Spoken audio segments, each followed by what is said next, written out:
Hello students, welcome back to PSC for CBSE students. My name is Adil Ahmad और आज की इस वीडियो में हम पढ़ेंगे मॉडर्न पीरियोडिक टेबल यानी आधुनिक आवर्त सारणी। ठीक है, ये आज की इस वीडियो में हम पढ़ने वाले हैं। ठीक है, ये जो टॉपिक है आपका, ये चैप्टर नंबर 5 है आपकी क्लास 10th की साइंस का चैप्टर नंबर 5 है। उसका ये आगे का पोर्शन है, इससे पहले के टॉपिक हम कवर कर चुके हैं। तो अगर आपने वो वीडियो नहीं देखे हैं तो उन वीडियोस के लिंक्स आपको डिस्क्रिप्शन बॉक्स में मिल जाएंगे, आप वहां से उन वीडियोस को देख सकते हैं। हमने आपका जो 10th का सिलेबस है उसमें से चैप्टर नंबर 4 भी कंप्लीट कर लिया है और हमने साइंस का 9th क्लास की साइंस का पूरा सिलेबस जो है कंप्लीट कर लिया है। तो अगर आपको कोई दोस्त या भाई बहन कोई भी है जो 9th क्लास में है तो आप उनको वो सिलेबस सजेस्ट कर सकते हैं। तो हम अपने वीडियो को शुरू करते हैं, जो कि है मॉडर्न पीरियोडिक टेबल यानी कि आधुनिक आवर्त सारणी क्या होती है। ठीक है, इससे पहले कि इससे पिछली वीडियो में हमने क्या पढ़ा था, इससे पिछली वीडियो में हमने बात की थी मेंडलीफ की पीरियोडिक टेबल के बारे में। ठीक है, आज जो पढ़ने वाले हैं, आज हम पढ़ेंगे मॉडर्न पीरियोडिक टेबल के बारे में। ठीक है, इस मॉडर्न पीरियोडिक टेबल को किसने दिया था? एक साइंटिस्ट थे, हेनरी मोजले।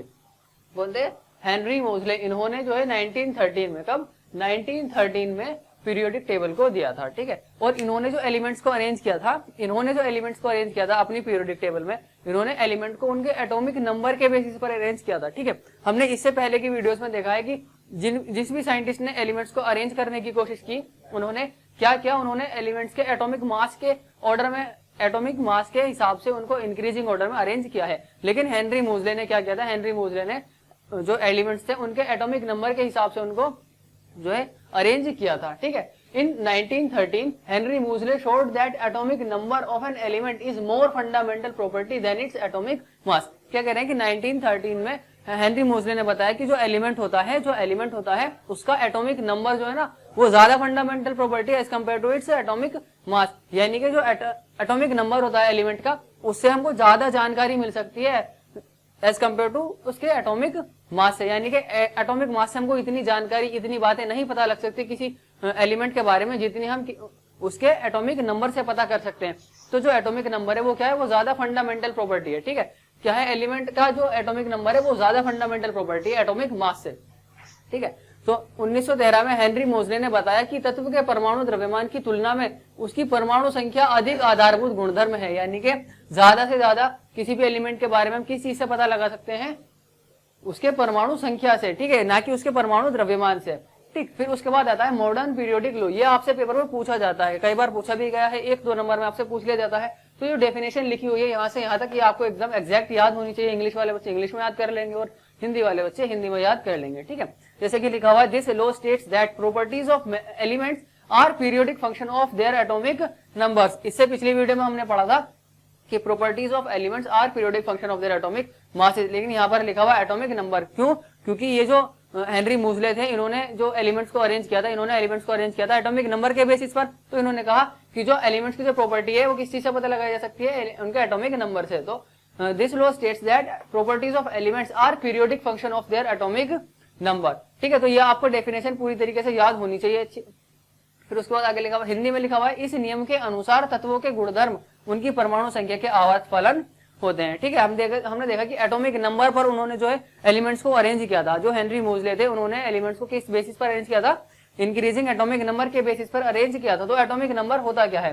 एटॉमिक नंबर होता है किसी भी एटम के न्यूक्लियस में जितने प्रोटॉन प्रेजेंट होते हैं वही क्या कहलाते हैं? वही उसका एटॉमिक नंबर कहलाते हैं। ठीक है, number of protons present in the nucleus of atom. किसी भी एटम के न्यूक्लियस में जितने प्रोटॉन प्रेजेंट होते हैं उसी को हम क्या कहते हैं? उसी को हम एटॉमिक नंबर यानी कि परमाणु संख्या कहते हैं, या फिर परमाणु क्रमांक जो है कहते हैं। ठीक है, परमाणु के नाभिक में मौजूद प्रोटोनों की कुल संख्या को क्या कहते हैं? परमाणु क्रमांक या फिर परमाणु संख्या कहते हैं। ठीक है, फिर उसके बाद आता है position of elements in modern periodic table. यानी कि जो एलिमेंट्स को अरेंज किया गया था मॉडर्न पीरियोडिक टेबल में, उनमें जो एलिमेंट्स की पोजीशन थी वो किस हिसाब से थी, वो अब हम आगे जो है पढ़ने जा रहे हैं। ठीक है, आधुनिक आवर्त सारणी में तत्वों की क्या स्थिति थी? तो आधुनिक आवर्त सारणी में तत्वों की स्थिति, तो जो मॉडर्न पीरियोडिक टेबल थी उसके अंदर कितने वर्टिकल कॉलम्स थे? 18 वर्टिकल कॉलम्स थे, जिनको हम क्या कहते हैं? ग्रुप्स। जिनको हम कहते हैं इस तरीके से 18 आपको खड़े खड़े डंडे मिलेंगे, खंबे मिलेंगे, जिनको हम क्या कहते हैं? ग्रुप्स कहते हैं, उनको वर्टिकल कॉलम्स कहते हैं। ठीक है,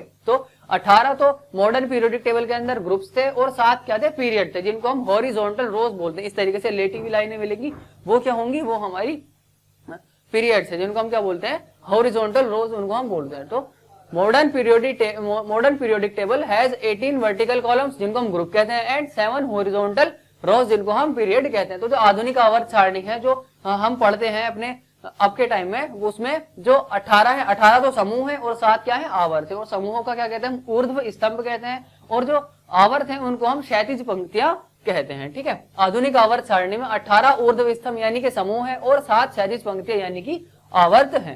ठीक है, फिर उसके बाद कि elements in a group have same number of valence electron. कोई एक ग्रुप है, किसी भी एक पर्टिकुलर ग्रुप के अंदर जितने भी एलिमेंट्स प्रेजेंट होंगे उनका जो वैलेंस उनकी जो वैलेंसी होगी वो क्या होगी, सेम होगी। नंबर ऑफ वैलेंस इलेक्ट्रॉन क्या होंगे उनके अंदर, सेम होंगे। ठीक है, एलिमेंट्स इन अ ग्रुप, किसी भी ग्रुप के अंदर जो एलिमेंट्स होंगे have same number of valence electron, यानी कि उनके अंदर उनकी जो वैलेंसी होगी, किसी भी ग्रुप के एलिमेंट की वैलेंसी क्या होगी, सेम होगी। एक ही वर्ग समूह के तत्वों में संयोजी इलेक्ट्रॉनों की संख्या समान होती है। ठीक, फिर उसके बाद आगे लिखा हुआ है number of shells increases as we go down the group. ठीक है, जब हम ग्रुप में ऊपर से नीचे की तरफ आते हैं तो क्या होता है, नंबर ऑफ शेल बढ़ने लग जाता है, नंबर ऑफ शेल इंक्रीज होने लग जाती है, और जिससे क्या होता है, एटम का साइज आगे बढ़ने लग जाता है। इससे अगली वीडियो में हम बात करेंगे। ठीक है, तो समूह में नीचे जाने पर कोशों की संख्या बढ़ती है। Elements in a period have same number of shells. अगर हम ग्रुप में ऊपर से नीचे आते हैं तो नंबर ऑफ शेल्स बढ़ते हैं, लेकिन अगर हम किसी पीरियड में जाते हैं तब क्या होता है, नंबर ऑफ शेल्स कांस्टेंट रहते हैं, उसके अंदर नंबर ऑफ शेल्स नहीं बदलते हैं, सेम रहते हैं, फिक्स रहते हैं। ये यहाँ पर लिखा हुआ है कि elements in a period have same number of shells. किसी भी आवर्त में पाए जाने वाले तत्वों में कोशों की संख्या समान रहती है। तो किसी भी आवर्त में जितने भी तत्व पाए जाते हैं उन सबके कोशों की संख्या क्या रहेगी, उन सबके कोशों की संख्या समान रहेगी, सेम रहेगी, फिक्स रहेगी। ठीक है, फिर आगे लिखा हुआ है number of elements placed in particular period depend on the fact that how electrons are filled into various shells। तो किसी भी पर्टिकुलर पीरियड के अंदर जो एलिमेंट रखा हुआ है वो किस बात पर डिपेंड करता है कि उसके अंदर इलेक्ट्रॉन किस तरीके से डिस्ट्रीब्यूटेड है, उसकी शेल्स में इलेक्ट्रॉन किस तरीके से फिल्ड है, वो इसी बात पर डिपेंड करता है। ठीक है, किसी भी आवर्त में पाए जाने वाले तत्वों की संख्या इस बात पर निर्भर करती है कि किस प्रकार इलेक्ट्रॉन विभिन्न कोशों में भरे जाते हैं। ठीक, और maximum number of electrons that can be accommodated in a shell depend on formula 2n²।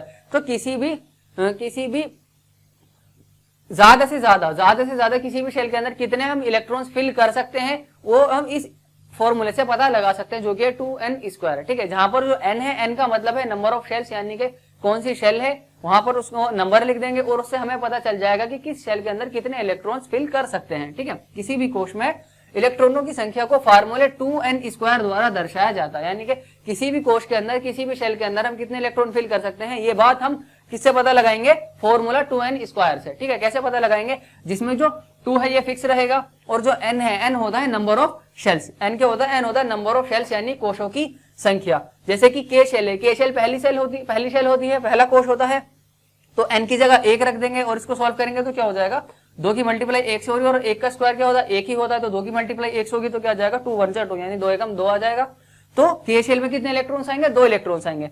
वैसे ही एल शेल कितने नंबर पर आती है, एल आती है दूसरे नंबर पर, तो n की जगह 2 रख देंगे तो क्या हो जाएगा, इसका 2 का स्क्वायर 4 और फिर 4 की मल्टीप्लाई 2 से होगी तो कितना आ जाएगा, 8 इसका आंसर आ जाएगा। 4 2 8 यानी 4 दूनी 8 इसका आंसर आ जाएगा। तो एल शेल में कितने इलेक्ट्रॉन्स फिल कर सकते हैं, एल शेल में हम 8 इलेक्ट्रॉन फिल कर सकते हैं। इसी तरीके से आप एम शेल का निकाल सकते हो, एन शेल का निकाल सकते हैं। ठीक है, कि उनमें कितने कितने इलेक्ट्रॉन्स फिल किए जाएंगे। ठीक, फिर आगे लास्ट लाइन लिखी हुई है कि position of elements in periodic table tells about it's reactivity. तो पीरियोडिक टेबल में कोई भी एलिमेंट जिस जगह पर रखा हुआ है वो हमें उसकी पोजीशन से हमें ये पता चलता है कि वो उसकी रिएक्टिविटी क्या होगी, रिएक्टिविटी ज्यादा होगी, कम होगी, रिएक्ट करेगा भी या नहीं करेगा, ये सारी बातें हमें एलिमेंट की पोजीशन से पता लगती हैं। ठीक है, किसी भी तत्व की आवर्त सारणी में स्थिति उसकी क्रियाशीलता के बारे में बताती है, यानी कि आवर्त सारणी में कोई तत्व जिस जगह पर है तो उसकी उस स्थिति के हिसाब से हम पता लगा सकते हैं कि क्या वो रिएक्ट करेगा, मतलब किस तरीके की उसकी क्रियाशीलता है, ज्यादा क्रियाशीलता है, कम है, या